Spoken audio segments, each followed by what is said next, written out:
Amen.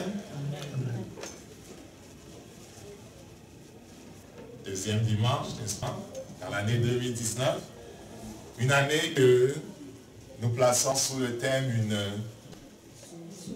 totale soumission à Jésus-Christ.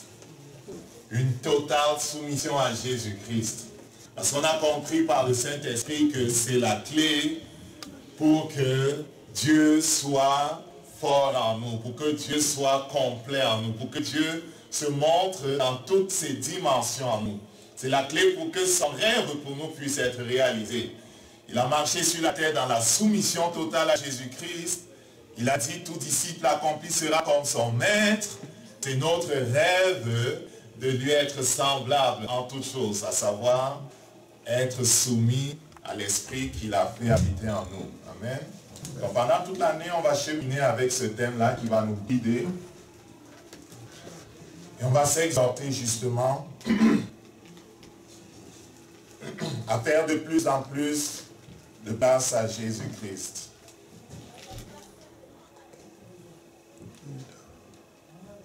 Amen. Lindsay, est-ce que tu veux m'aider? J'ai besoin d'une bouteille d'eau, s'il te plaît.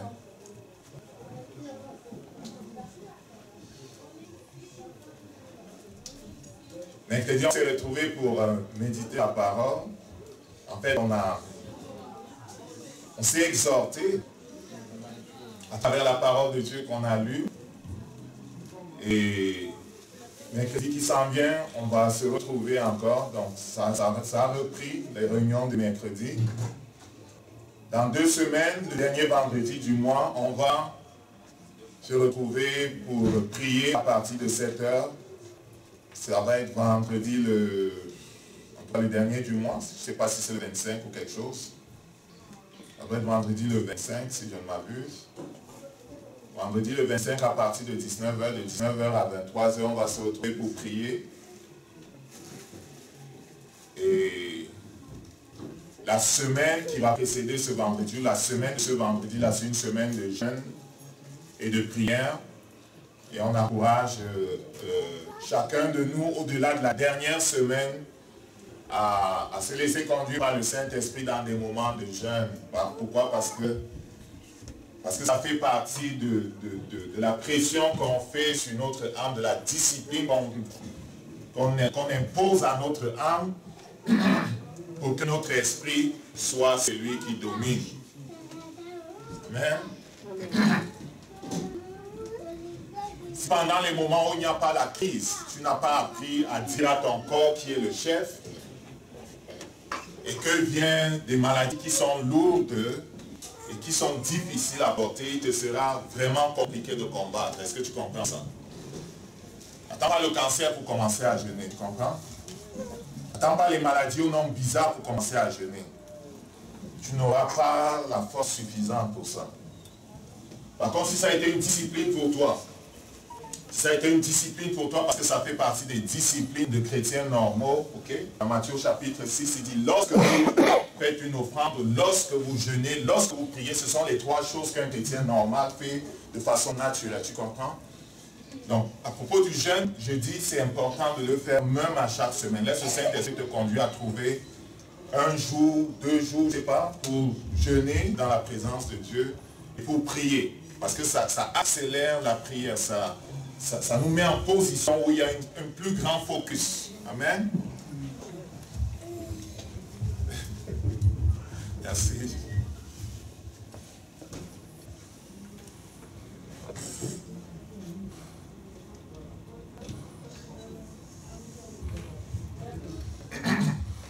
Et certainement, probablement au début du mois de février, les responsables, ceux des différents ministères, on va s'arrêter encore pour faire le point et pour essayer de projeter l'année. Certains l'ont déjà fait dans le cadre des autres départements, mais on va pouvoir faire un signe, tout le monde, pour voir où est-ce qu'on s'en va et comment justement, de façon concrète, ce thème-là pourra être comme matérialisé dans différents domaines de l'Église. Et l'autre chose qui est importante cette année, je l'ai dit la dernière fois, c'est l'année où notre contrat de bail se termine. Et on paie vraiment pour savoir comment procéder. Et on parle aussi avec le bailleur pour l'éventualité de pouvoir s'entendre avec lui sur l'acquisition de son immeuble. Le cas échéant, cela va vouloir dire pour nous un certain focus et détermination pour amasser la somme nécessaire pour faire la transaction. On reviendra là-dessus. Prions. Et je lisais le témoignage de Taylor Hudson qui a prêché au Japon. C'était au Japon, non, c'était en Chine, évangéliste en Chine pendant quelques années. C'est dans les années 1900. Et il a été envoyé par le Saint-Esprit dans ce pays-là où les missions anglaises et certaines missions n'allaient pas dans les territoires très enfoncés, ils restaient juste dans les villes où ça se passait bien comme Shanghai. Mais lui il était poussé par le Saint-Esprit à vraiment adopter la culture chinoise. Ça veut dire adopter la culture chinoise, c'est s'habiller comme un Chinois, laisser pousser les cheveux et dépendre totalement sur Jésus-Christ. Il n'était supporté en fait par aucune mission. Et c'était juste des gens qui étaient touchés par le Saint-Esprit qui le touchaient, qui l'accompagnaient dans son œuvre. Et il disait, l'œuvre de Dieu ne manque jamais de ressources lorsqu'elle est faite par Dieu lui-même. Tu comprends? Lorsque les gens se placent sous le gouvernement de Dieu pour faire l'œuvre de Dieu, même si tu envoies au Japon ou n'importe où, tu ne vas pas dormir sans manger. Est-ce qu'on comprend ce que je suis en train de dire?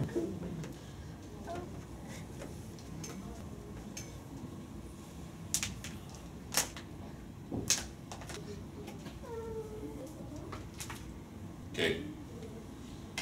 On va aller rapidement. La dernière fois, on avait commencé à voir...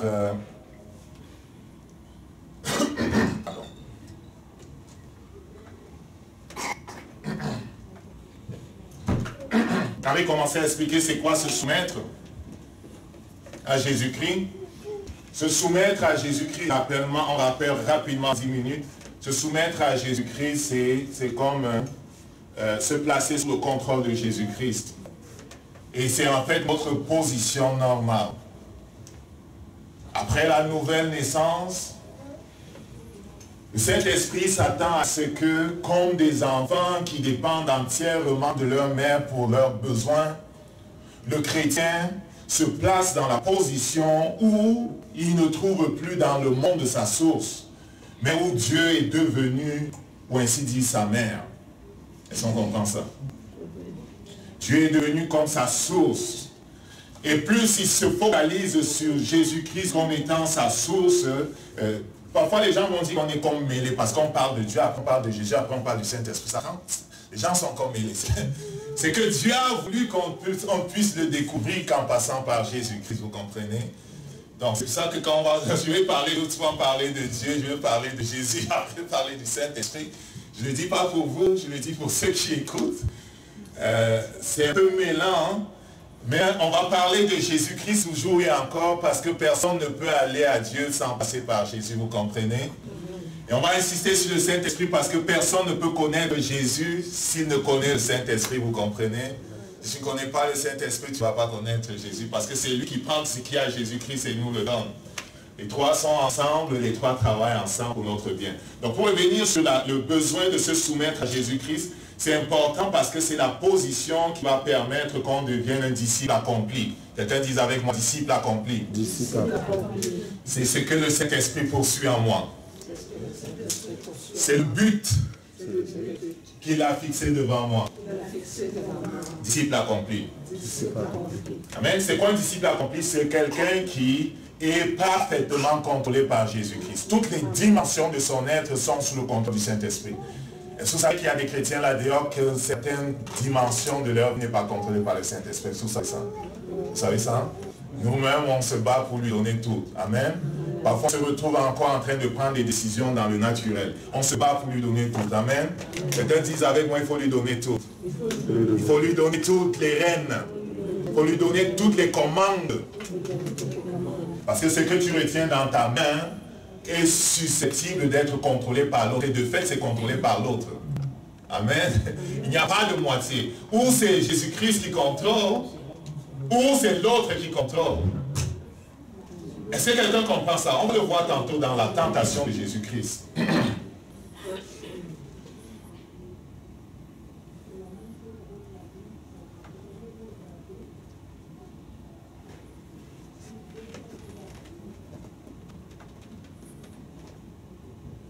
Amen. Je vais aller vite les amis, je vais aller à la deuxième partie. Okay.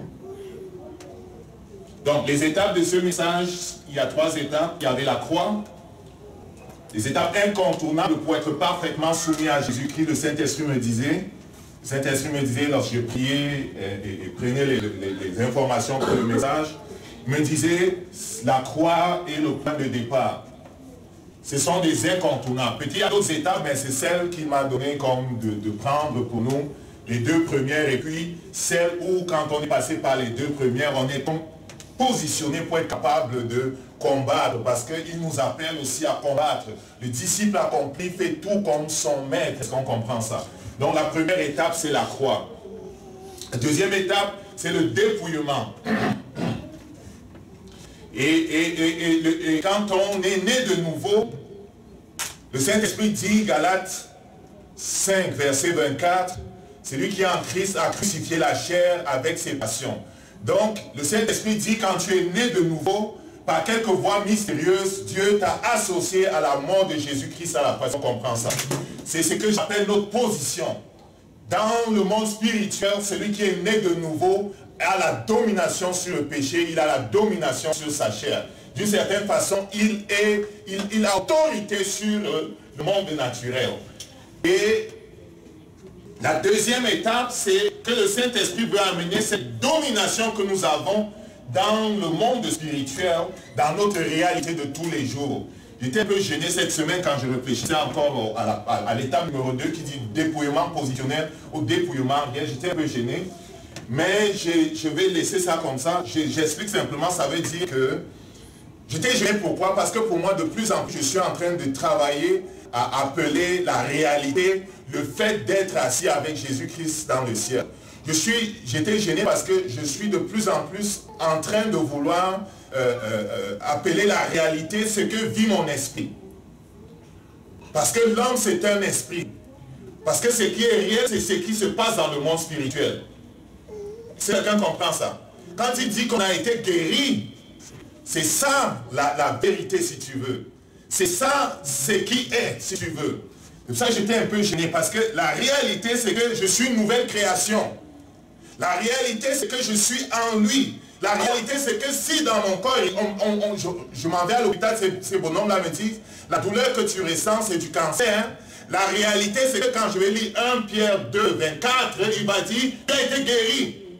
Tu comprends? La réalité, c'est que quand je vais lire sa parole, il va dire, tu as été guéri. Par contre, dans mon corps, ça va être qu'il y a la douleur, il y a des bosses, il y a des boules.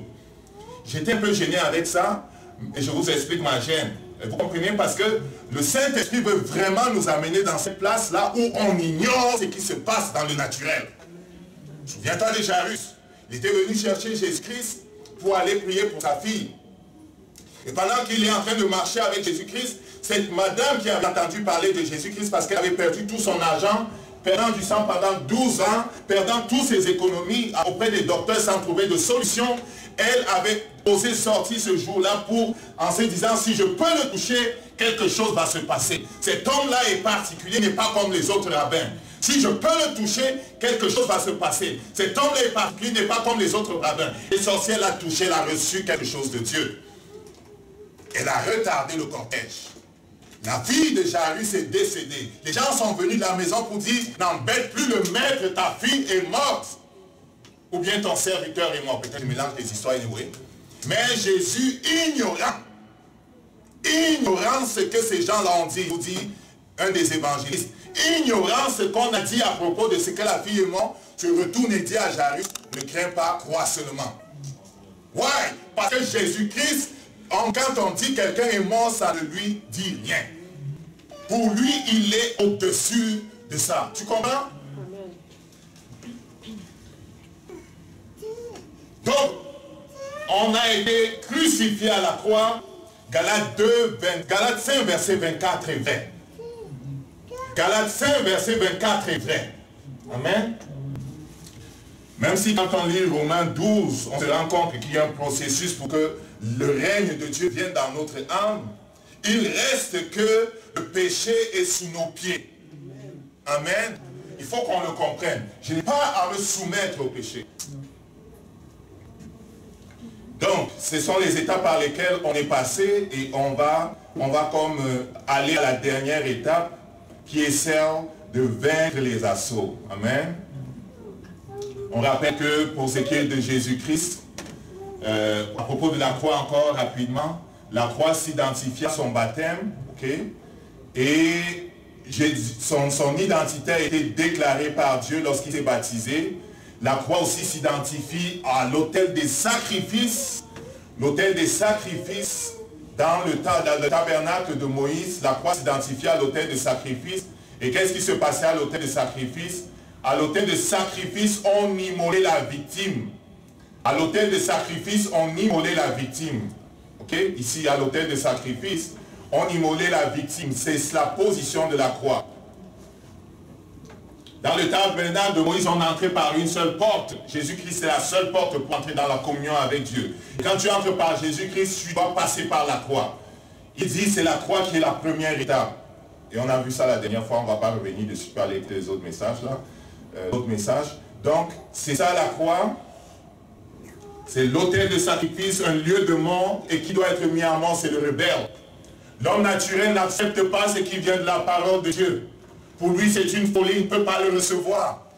Parce que c'est spirituellement que l'on juge, nous dit le Saint-Esprit. Dans 1 Corinthiens 1 au verset 18, si je ne me trompe pas. C'est un lieu d'expiation, c'est un lieu de libération, c'est un lieu de renouveau, c'est un lieu de justification, c'est un lieu de dépouillement. Et à ton voisin, il faut être dépouillé. De la vieille nature. Il faut être dépouillé. La vieille nature va te frustrer de ce qui t'appartient. La vieille nature va te stopper. Il faut être dépouillé. Il faut se laisser dépouiller. En fait, si la croix a été réelle, la vieille nature a été crucifiée à la croix. Le problème, c'est que parfois, ce manteau-là, on s'en va le reprendre et on veut vivre à partir de lui. Ce sont les manipulations du diable qui nous amènent à cette position qui mettent en péril notre destinée. Est-ce qu'on comprend ce que j'ai dit là? Il veut nous ramener à ce qu'on a vomi. C'est une décision quotidienne. Okay? Le processus de renoncement, c'est une décision quotidienne. C'est un processus permanent. Quelqu'un dit avec moi une décision quotidienne. Une décision quotidienne. Un processus permanent. Le dépouillement, une décision quotidienne. Un processus permanent. Souviens-toi, qu'est-ce que le maître a dit? Si quelqu'un veut être mon disciple, qu'il renonce à lui-même, qu'il se charge de sa foi chaque jour. C'est une décision quotidienne. C'est chaque jour que tu vas dire, je vais laisser la première place à Jésus-Christ. C'est chaque jour que tu vas dire, je vais laisser la première place au Saint-Esprit. C'est chaque jour que tu vas dire, je vais revêtir Christ. C'est chaque jour. Le brisement est nécessaire parce que c'est comme ça. C'est comme ça. Parce que l'orgueil parfois nous est grand.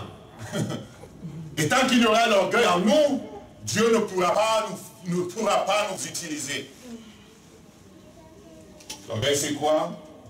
L'orgueil c'est ce péché qui a fait chuter Lucifer, l'un des grands anges de Dieu, de l'ordre de Michel, de Gabriel et des autres, parce qu'il s'est pris à penser qu'il était quelqu'un.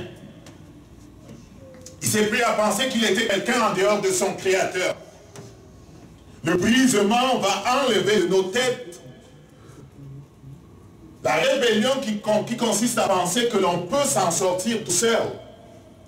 Dis à ton voisin, tu ne peux pas t'en sortir tout seul. Tu ne peux pas t'en sortir tout seul. Tu ne peux pas t'en sortir tout seul. Tu ne peux pas t'en sortir tout seul. Tu ne peux pas t'en sortir tout seul. Il a dit, si la graine de blé qui est tombée à terre ne meurt, qu'est-ce qu'il a dit? Quelqu'un peut m'aider à finir ça? Si elle ne meurt, elle ne peut pas porter de fruits.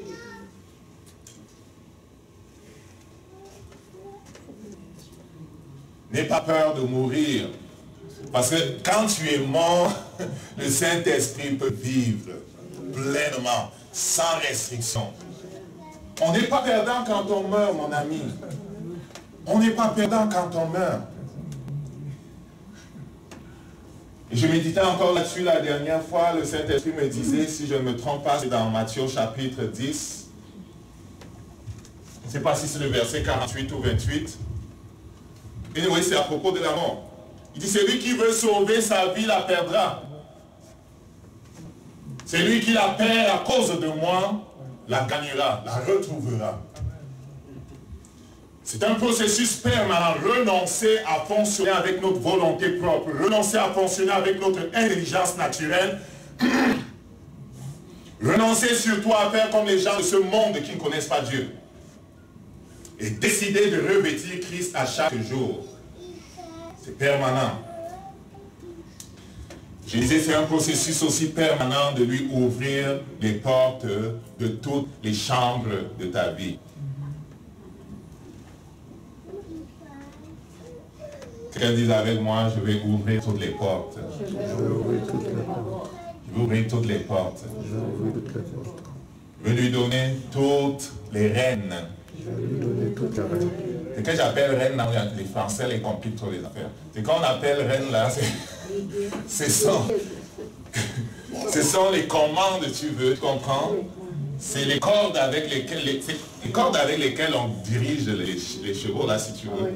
Les rênes, si tu veux, c'est ce qui permet de diriger les choses. Amen. Je vais lui donner toutes les rênes. Toutes les clés. Même les clés de mon coffre d'argent, ce que j'appelle mon argent là. Hein? Ce que tu appelles ton argent là. L'argent est le plus difficile. Maman, il est fort. Hein? Est-ce que tu t'es rendu compte que le moment dans plusieurs églises, c'est pas ici, dans plusieurs églises, où les gens sont crispés, c'est quand on va parler d'offrande et partager les enveloppes. Il dit, pourquoi tu me donnes l'enveloppe là? Toi, c'est quoi ton problème? J'ai dit quand j'étais à Londres une fois, j'allais dans une église, il y a longtemps, j'étais à Londres pour un séjour linguistique de 3 mois. C'était en 2003, avant de venir au Canada, 2005 pardon. J'étais allé dans une église de Hillsong, anyway, quelque part là-bas. Quand tu es arrivé dès la porte, on te donnait l'enveloppe, mon ami. Même si tu n'avais que les 2 pounds là en coin pour donner, on te donne l'enveloppe. Mais ces gens, s'ils gardent les enveloppes, il n'y a que 2 pounds là à donner. Mais je n'ai pas offensé par le temps d'offrande. C'est longtemps peut-être dans le passé, je ne sais plus. Mais je me suis rendu compte qu'avec les témoignages que j'ai lus me montrent que c'est comme si maman a vraiment dominé le cœur de plusieurs personnes au point que quand on parle de finances là, ne parle pas de finances, hein. On peut parler de tout là, mais oublie. Quelqu'un dit que est-ce que tu peux me prêter, est-ce que tu peux me donner? Amen. Et ça se passe pas ici, n'est-ce pas? Parce qu'on comprend que tout appartient à Dieu, n'est-ce pas? N'est-ce pas? Et qu'on est juste des intendants. On obéit quand il dit donne, tu donnes, n'est-ce pas? Juste des intendants. C'est son problème si la caisse se vide, n'est-ce pas? Son problème s'il n'y a plus rien dans la caisse, n'est-ce pas? Alors quelqu'un que j'aime, John G. Lake. Ça c'est un essai de son message, un message qu'il a fait à Londres dans une conférence où il y avait plusieurs hommes de Dieu. Je ne sais pas de quel ministère encore, anyway. C'est quelqu'un qui a marché avec Dieu et il a expérimenté beaucoup de choses. Le titre de son message c'est The Triune Salvation for Spirit, Soul and Body. Il dit, le secret de la chrétienté n'est pas dans le faire. J'ai tendance à être d'accord avec lui. Le secret de la chrétienté n'est pas dans le faire ici, faire là-bas, l'activisme là. Le secret est dans l'être. Être, que quelqu'un dise avec moi, être. Être. C'est être possesseur de la nature de Jésus-Christ. En d'autres termes, c'est être Christ dans le caractère, Christ en démonstration, Christ dans l'agence de transmission. Lorsqu'une personne se donne au Seigneur et devient un enfant de Dieu, un chrétien, il est Christ homme. C'est pas blasphème, tu comprends? Quand on dit Christ homme, là, c'est tu es tellement dominé par Jésus-Christ que quand on te voit, c'est Jésus qu'on voit. Quand on t'entend, c'est Jésus-Christ que l'on entend. Parce que tu es totalement dominé. Il se passe pour toi ce qui s'est passé pour ses disciples lorsque dans Actes 4 ou 5, parlant de, on dit, ils avaient été avec lui. Parce qu'ils parlaient comme lui. Et de fait, c'est le Saint-Esprit qui parlait en eux. N'est-ce pas? N'est-il pas celui qui a dit, lorsqu'on vous amènera devant les tribunaux pour vous juger, n'ayez pas peur de ce que vous aurez à dire? N'est-il pas lui qui a dit qu'à ce moment-là, l'Esprit vous mettra lui-même les paroles que vous aurez à dire? N'est-il pas lui qui a dit ça? Alors pourquoi s'étonner que lorsque Pierre et Jean se mettent dans le temple à parler, on a l'impression d'entendre Jésus? Pourquoi s'étonner? Amen? C'était le même esprit qui était en Jésus, qui était en Pierre et Jean et qui parlait. Pourquoi s'étonner lorsqu'on ne peut pas convaincre, comment il s'appelait celui qu'on a lapidé là? Actes au chapitre 7, c'est qui? Étienne. Pourquoi s'étonner que personne ne pouvait le défier? Et qu'il les avait tous comme il ne pouvait pas le convaincre? C'est le même esprit qui vivait en lui, qui vivait en Jésus, qui habitait en lui. Pourquoi s'étonner de ce que Paul a écrit des choses extraordinaires et parlé des choses extraordinaires quand on lit ce qu'il a parlé? C'est extraordinaire quoi. Cela ne peut venir que du trône de Dieu. Amen.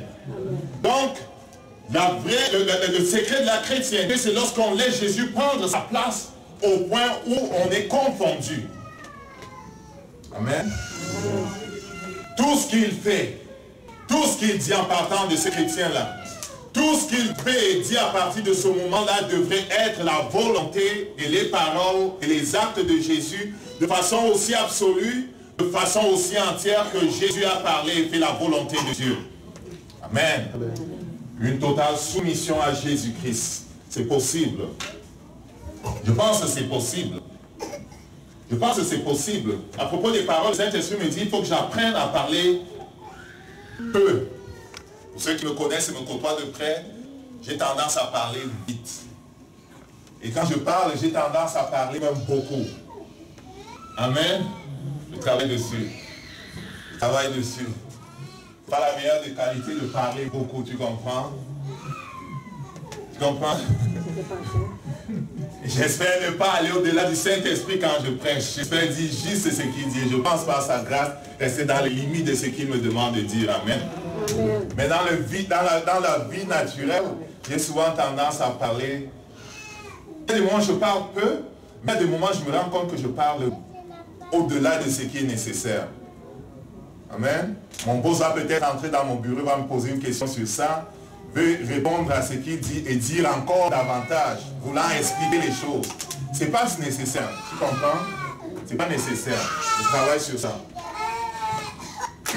Donc lorsque Christ va régner en nous, et c'est là où on veut aller, même cette année, ce qu'on va dire, ce que l'on va penser, ce qu'on va poser comme acte, vont refléter parfaitement Jésus-Christ. Est-ce qu'on peut amener le petit d'ailleurs, s'il vous plaît? Dans Romains au chapitre 13, versets 12 à 14, le Saint-Esprit dit ceci. La nuit est avancée, le jour approche, dépouillons-nous donc des œuvres des ténèbres, revêtons les armes de la lumière, marchons honnêtement comme en plein jour, loin des excès et de l'ivrognerie, de la luxure et de l'impudicité, des querelles et des jalousies. Mais revêtez-vous du Seigneur Jésus-Christ et n'ayez point soin de la chair pour en satisfaire les convoitises. Est-ce qu'on comprend ce que dit le Saint-Esprit ici? Il dit que le jour est avancé et c'est vrai que le jour est avancé. Pour celui qui ne sait pas à quel moment on se trouve dans le calendrier de Dieu, on n'est pas mal proche. On n'est pas mal proche. C'est sûr qu'on va dire que les chrétiens ont toujours dit que Jésus revient bientôt. Mais mon ami, on n'est pas mal proche du retour de Jésus. On n'est pas mal proche de la manifestation de l'homme unique. C'est sûr, il s'est manifesté à travers son système déjà. Mais on n'est pas mal proche du chaos, tu comprends? On n'est pas mal proche du chaos. Et ceux qui n'auront pas appris à se tenir sur Jésus-Christ de la bonne façon ne pourront pas résister. Et de fait, beaucoup sont déjà même dans la grosse route qui mène de l'autre côté. Rares sont ceux qui vont vraiment être trouvés fidèles. N'a-t-il pas dit, lorsque le Fils de l'homme viendra sur la terre, trouvera-t-il la foi? Trouvera-t-il des gens qui lui sont soumis? Trouvera-t-il des gens qui sont purs, qui ne se sont pas laissés corrompre par le système du monde? C'est pour dire que la manipulation aujourd'hui, elle est partout. Elle est partout. Ceux qui ont les yeux pour voir peuvent voir. Elle est partout. Dans les programmes avec lesquels on enseigne nos enfants, il y a de la manipulation. Dans les programmes qu'on passe à la télé, il y a de la manipulation. Dans les programmes qu'on passe à la radio, il y a de la manipulation. Ils se sont entendus pour faire des hommes, des opposants de Dieu. J'étais dans l'autobus l'autre jour, je m'en vais en autobus à l'école, je prends le 121 pour finir mon trajet. Et j'étais avec des élèves là, des élèves du secondaire là, c'est terrible de voir souvent ces enfants là, au secondaire ou machin, tu les vois comment ils parlent, comment ils sont. Pour ceux qui ont les yeux pour voir, tu peux voir les esprits qui manipulent ces enfants. Tu peux voir combien ils sont sous l'emprise des démons. Petit content, sous l'emprise des démons, pour ceux qui savent voir. Cela s'entend dans le langage, cela s'entend dans l'orgueil, dans le mépris et dans la façon d'être, de parler. Le monde est avancé dans la rébellion contre Dieu. Et on est en tant qu'Église, ceux qui auraient pu faire que les choses se passent différemment, et pourtant, l'Église, malheureusement, ne joue pas son rôle. Elle n'intercède pas. L'Église est perdue comme les gens du monde à rechercher les richesses, à construire et à bâtir des maisons qui vont être détruites, plutôt qu'à aller chercher les âmes qui se perdent. L'Église est focusée sur les richesses du monde aussi, malheureusement. Malheureusement. Et beaucoup ont fait des alliances avec le système pour ne pas prêcher la croix, pour ne pas prêcher la repentance. On fait des alliances avec le système pour ne pas prêcher le fait que Jésus est le seul chemin. Beaucoup s'en vont prêcher que la grâce de Dieu est large. Et que quel que soit ce que l'on fait, on va être sauvé. Ils ont entendu pour dire qu'il n'y a pas de péché. Qui a dit de mal quand un homme aime un homme? Ils ont entendu pour dire que qu'est-ce qui est de meilleur? Qu'est-ce qu'il y a de meilleur? Qu'est-ce que Dieu aime? Est-ce que Dieu aime quand un homme aime un homme ou qu'on déteste un autre? Voulant dire que toi qui les réprimanderais serait quelqu'un qui déteste, serait quelqu'un qui n'a pas d'amour. J'ai de l'amour pour toi qui t'en va en enfer, mon ami. C'est pour ça que je t'avertis. C'est pour ça que je te dis les choses que tu n'aimes pas entendre. Si tu ne te répands pas, tu vas connaître la mort. On va changer notre langage. Et viendra un temps où on sera emprisonné pour la façon de parler que je parle là. Tu comprends? Et le temps n'est pas loin. Viendra un temps où on ne permettra plus à l'Église d'avoir des retours d'impôts sur les dons que les gens leur font à cause du langage qui est celui-ci. Parce que l'Église n'est-elle pas subventionnée? Avec les dons qu'on fait, les organismes à but non lucratif peuvent avoir des retours d'impôts. Hein? Viendra un temps que ceux qui ne s'aligneront pas sur l'évangile qu'ils ont défini à l'UNESCO et avec tous ceux qui parlent d'œcuménisme ne pourront pas avoir les avantages qu'ils ont. Ou tu fais comme ils veulent, ou tu cesses même d'exister. Tu vas payer les taxes foncières, tu n'auras plus droit à rembourser ci et ça, et tu ne pourras pas fonctionner. Parce que tu seras un ennemi de la nation et du système. Et on l'est déjà. Parle de Dieu, on va te laisser tranquille. Mais évoque le nom de Jésus, on ne va pas te laisser tranquille. Jésus est le séparateur. Et c'est lui que le Saint-Esprit nous appelle à revêtir. S'il vous plaît, quand vous êtes déjà en train de parler avec vos amis, là, ne vous arrêtez pas à parler de Dieu. Parce que quand on parle de Dieu, là, on ne sait pas de qui on parle. Vous comprenez? On ne sait pas de qui on parle. On doit parler de Jésus. On doit parler de la croix. Et du besoin des hommes d'aller à la croix. Vous comprenez? Ne diluez pas notre message. Ne vendez pas moins cher ce que Jésus-Christ a fait à la croix.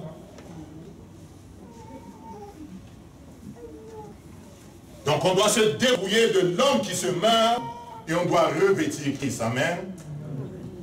pour revêtir Christ. Et une fois que l'on a revêtu Christ,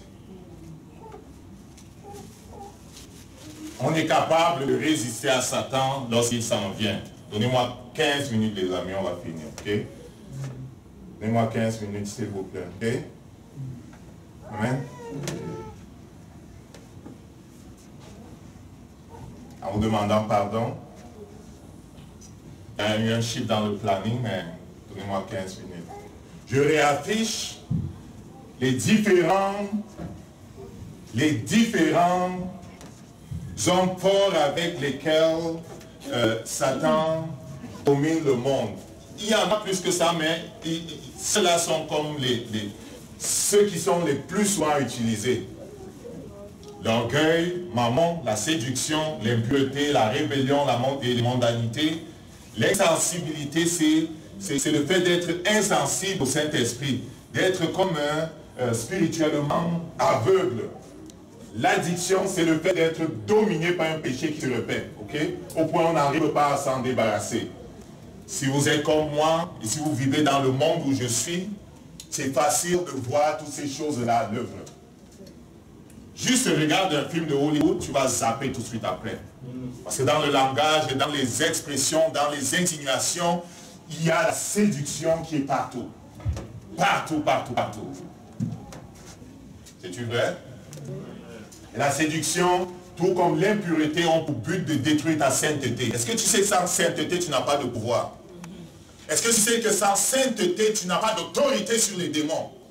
Est-ce que tu sais que quand tu niaises avec le péché, en fait, tu es esclave de Satan? Et toutes ces choses ont pour but de nous faire pécher et de faire de nous des esclaves. Satan connaît la parole de Dieu. Vous connaissez ça? Je disais le témoignage de quelqu'un qui a travaillé dans le monde spirituel pour Satan et qui a été converti. Avant qu'on ne l'envoie travailler contre les églises de Jésus-Christ, qui est la target numéro 1 de Satan, on lui a demandé de lire la Bible 5 fois. 5 fois. Les serviteurs de Satan lisent la Bible plus que toi, mon ami. 5 fois. Peut-être en 6 mois. 5 fois. On a même envoyé dans une école pour apprendre une école biblique, pour apprendre les affaires. Satan connaît la Bible. Et c'est démon aussi. Et qu'est-ce qu'il sait à propos de la Bible? Il sait que la Bible dit, et c'est une loi spirituelle, c'est lui qui vit dans le péché du diable. Il sait ça. Il sait ça. Car le diable pêche dès le commencement. Il sait qu'il lui suffit de te faire pécher pour t'enchaîner. C'est pour ça qu'il a fait tomber Adam. C'est la seule façon pour lui. Il faut qu'il te fasse désobéir à la loi de Dieu pour que tu tombes sous son pouvoir. Et c'est pour ça que par l'une de ces choses-ci, là, il va essayer, dès que tu te lèves le matin, il va essayer de te renverser avec l'une de ces affaires-là.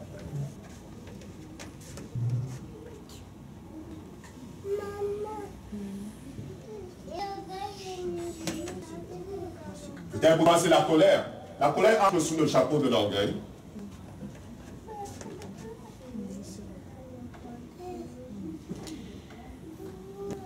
Voilà donc Jésus-Christ qui a été baptisé, qui a été emmené par le Saint-Esprit dans le désert, afin que Jésus-Christ qui nous représente, Jésus-Christ qui est comme le précurseur en toutes choses, fasse la démonstration et surtout battre Satan avant que nous rencontrions Satan sur le chemin de la sanctification, que l'on peut, soumis au Saint-Esprit, dominer notre chair. Pendant 40 jours, il a jeûné. Pendant 40 jours, il a humilié son âme. Pendant 40 jours, il s'est tenu dans la présence de Dieu pour être instruit de lui. Et après les 40 jours, pendant qu'il est fatigué, il y a une opportunité, un temps favorable. Le Saint-Esprit parle d'un temps favorable dans les versets plus bas. Peut-être au verset 13. Un temps favorable était là pour Satan de faire tomber Jésus. Et il faut que tu sois capable de te connaître tellement que tu saches qu'il y a des moments où tu es faible. Peut-être tu as passé la journée à trop travailler, tu rentres à la maison, tu es stressé. Et donc potentiellement, tu peux te mettre en colère facilement. Il faut que tu saches identifier et te connaître, et connaître les cycles de Satan et ses attaques pour savoir quels sont tes moments où tu es faible. Parce que soit tu as trop jeûné, soit tu as passé une journée qui est éreintante et tu es comme sous la pression au point où si quelqu'un te prend du mauvais côté, tu vas exploser, tu comprends? Et il faut que tu saches ces moments-là et tu te prépares à ne pas exploser. Et le voilà qui vient et qui dit, si tu es le Fils de Dieu, dis à cette pierre qu'elle devienne du pain. Il y a deux choses ici. En fait, une qui est principale, c'est que Dieu vient de proclamer qu'il est le Fils de Dieu. Satan sait que c'est le Fils de Dieu, il le connaissait au ciel. Il le connaissait. Mais il sait que c'est selon la loi de proche parent qui veut sauver son proche parent que Jésus est descendu sur la terre, se faisant homme, devenant le proche parent de l'homme et obéissant à cette loi, utilisant cette loi-là pour sauver la descendance d'Adam. Il connaît que Jésus, qui a été proclamé Fils de Dieu, a décidé de ne pas s'appuyer sur sa gloire de Dieu et de marcher simplement sous le Saint-Esprit.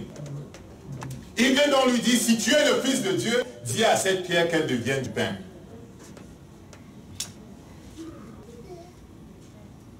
Quelqu'un peut dire, oh, est-ce qu'il y avait un problème? Jésus aurait pu dire que, Jésus aurait pu répondre et puis transformer la pierre en, comment dire ça? Transformer la pierre en pain. Est-ce qu'il y a un problème avec ça? Le problème avec ça, c'est que l'orgueil, il serait tombé dans le péché d'orgueil si ça en était allé pour faire non seulement l'orgueil, mais il se serait mis à marcher sur la route que Satan a tracée. Ne laisse pas Satan tracer ta route. Amen. Ne laisse pas Satan tracer ta route. Souvent il va faire pression sur toi et te dire que oh, le temps est déjà passé, oh machin, oh machin. Fais comme ça. Parce que tout le monde fait comme ça. Ne laisse pas Satan tracer ta route. C'est Dieu qui doit tracer ta route. C'est la parole de Dieu qui doit tracer ta route. Parce que si Satan trace ta route, même si ça n'a l'air de rien, tu marches sur ce chemin-là, tu es faite. Comme on dit au Québec, tu es faite. Il se peut que tu ne te rendes pas compte que tu es faite, mais tu vas te rendre compte que tu es faite après. Comme Adam, il s'est rendu compte après qu'il était fait. L'affaire là, c'était pas juste que ses yeux allaient s'ouvrir et machin. Il était fait. Il connaissait donc l'identité de Jésus. Regarde ces enfants qui disent à Jésus qui allait à Génézareth, qui a-t-il entre toi et nous? Jésus, Fils de Dieu. Il connaissait l'identité de Jésus. Okay? Matthieu 8, verset 28-29. Il connaissait l'identité de Jésus. Okay?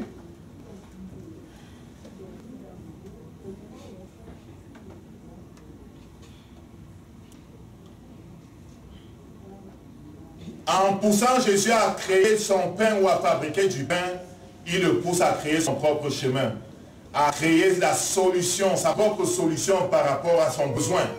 Et de ne pas attendre Dieu. On va voir plus tard que les anges, quand Jésus-Christ a fini de vaincre Satan, les anges sont venus le servir, n'est-ce pas? S'il avait fabriqué son pain, est-ce que les anges allaient venir le servir? Est-ce qu'il allait garder sa communion avec Dieu? Non. Il a exalté la parole de Dieu et il n'a pas marché sur le chemin du diable. Il a dit que l'homme ne vivra pas de pain seulement, mais de toute parole qui sort de la bouche de Dieu. Amen. Et ça va être comme ça pour nous. On doit tout le temps exalter la parole de Dieu et proclamer notre dépendance vis-à-vis de lui et s'attendre à la solution de Dieu. Voilà l'autre tentation. Il amène sur une haute montagne. En un moment, il lui fait voir toute la gloire des royaumes. Et il dit, si donc tu te prosternes devant moi, je vais te donner toute cette gloire-là. Satan, là, je ne comprends pas comment il fait. Cette attaque, elle est moins subtile que la précédente, mais si Jésus-Christ avait suivi le chemin de Satan, les effets auraient été vraiment dévastateurs. Ici, il vient contre lui avec Mammon, il lui donne la gloire des royaumes. C'est difficile de résister à la gloire des royaumes, mon ami. Il faut voir les gens de ce monde. Ils demandent la gloire des royaumes, ils se font acheter, ils baissent leur standard pour des titres, ils baissent leur standard pour toutes sortes de choses. Donc, et il lui disait, prosterne-toi devant moi, rébellion contre Dieu. La gloire des royaumes, séduction, mondanité, l'argent, mammon. Donc tout était là, concerté pour attaquer Jésus-Christ. Il faut le dire, à ce moment-là, c'est un homme qui est rempli du Saint-Esprit. Il a refusé d'utiliser ses pouvoirs de Dieu. Amen. Satan prétend donner à toi qui es le Fils de Dieu. Satan prétend te donner à toi ce que tu possèdes déjà. Est-ce que tu comprends comment ça se passe? Satan vient nous dire qu'il va nous donner l'abondance que par ailleurs on a déjà en Jésus. Est-ce que quelqu'un comprend? Il vient nous dire qu'il va nous donner la solution que par ailleurs on a déjà en Jésus. Et beaucoup, même des chrétiens, malheureusement, tombent dans son panneau. Amen. Combien de fois quand j'étais au Cameroun, j'ai entendu les gens dire, oui, mais il y a aussi, même le pasteur aussi fait ça, il faut aussi aller regarder, il faut aller regarder, il faut aller... Quand on dit ça, c'est qu'il faut aller voir avec le sorcier, qu'est-ce qui se passe. Parce que... de toute façon, Jésus là, c'est le Dieu des Blancs, c'est le Dieu des colonisateurs. Nous, il faut aller regarder qu'est-ce qui se passe. Il faut aller regarder qu'est-ce qui se passe. J'ai accès à Dieu et je vais aller demander à Satan de me dire ce que Dieu peut me dire. Il veut couper ta communion avec le Père, il veut que tu l'adores plutôt que tu adores Jésus-Christ et Dieu. Jésus te répond, il est écrit, tu adoreras le Seigneur ton Dieu, tu le serviras lui seul. Ici encore, il donne gloire à la parole de Dieu et il montre qu'il est dominé par la parole de Dieu. Amen. La finale, la troisième tentation, c'est si tu es le Fils de Dieu, jette-toi d'ici. Il donnera à tes anges de venir te protéger. Que je paraphrase. Là, Satan se met à citer la parole parce que là, Jésus l'a fatigué, il va commencer à citer la parole. Fais attention. Fais attention. Tous ceux qui tiennent la Bible là ne sont pas de Dieu. Tu comprends? Sur Internet, ils sont remplis. On les écoute plus que nous. Comprenez? On les écoute plus que nous. Comprenez? Vous comprenez?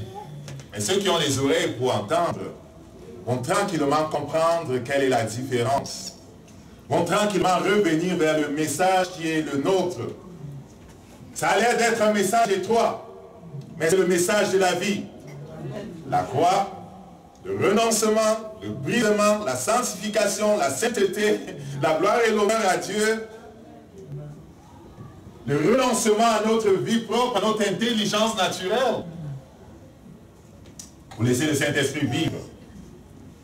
Et ils vont utiliser la parole pour essayer de vous mêler. Pour essayer de vous mêler. Fais attention aux manipulations, à la parole tendue. Fais attention à ça. Parce que c'est ce qui se passe ici. C'est ce qui se passe ici.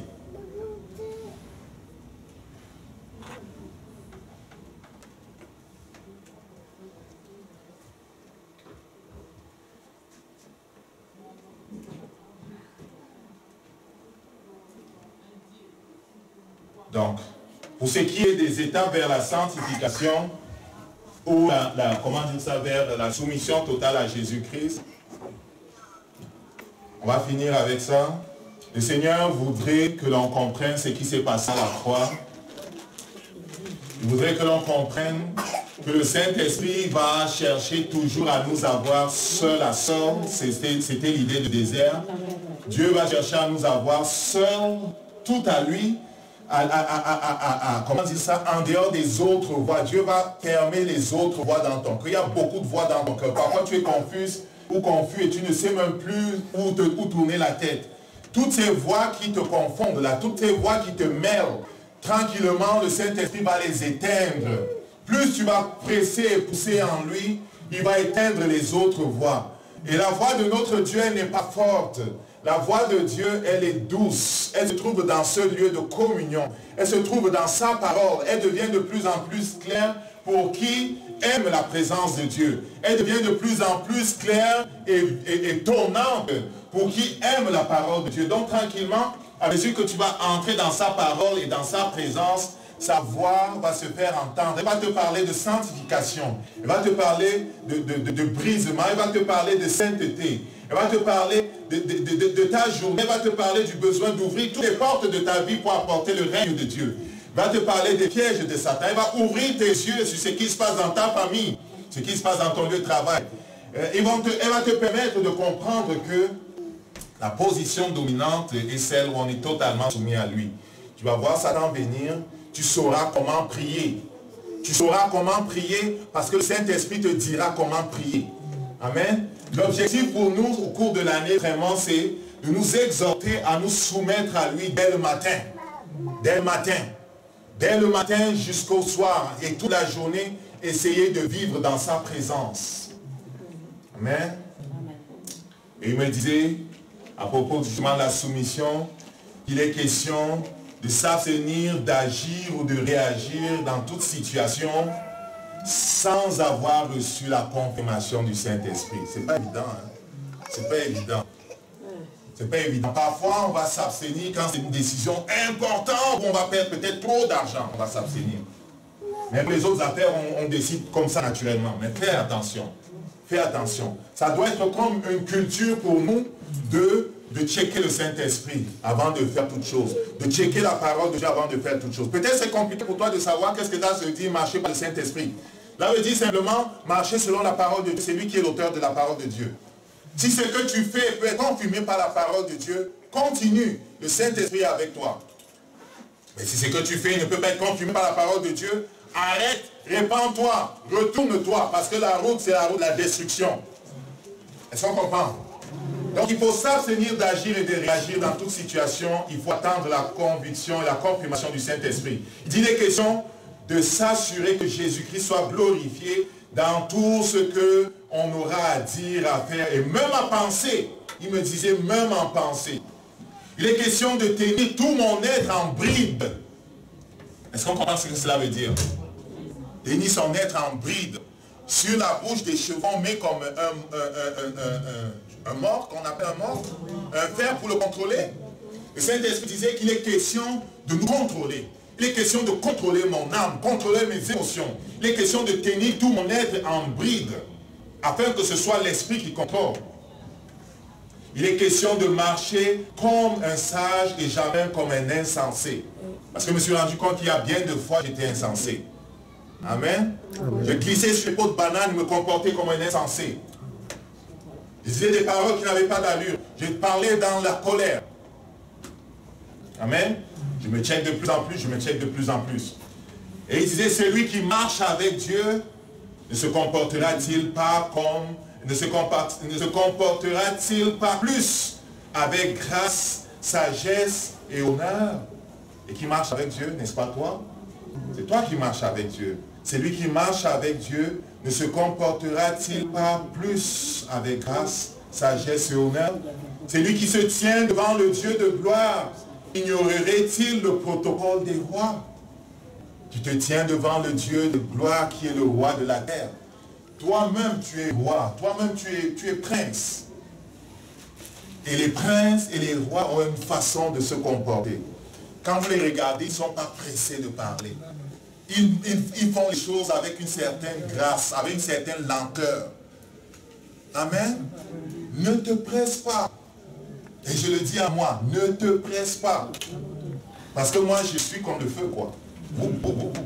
Ne te presse pas. Parce que dans la précipitation, on peut se tromper. On peut se tromper. C'est lui qui se tient devant le Dieu de gloire, ignorerait-il le protocole des rois? Je parle de cette grâce-là, de cette lenteur, qui n'est pas de la paresse, tu comprends? Qui n'est pas mais c'est une forme de laisser le Saint-Esprit confirmer les choses. Il disait, déshonorerait-il celui dont il porte la marque? Celui qui se tient devant le Dieu de gloire déshonorerait-il celui dont il porte la marque? Non, certainement pas. Au contraire, il magnifiera son Dieu et Père dans toute sa conduite.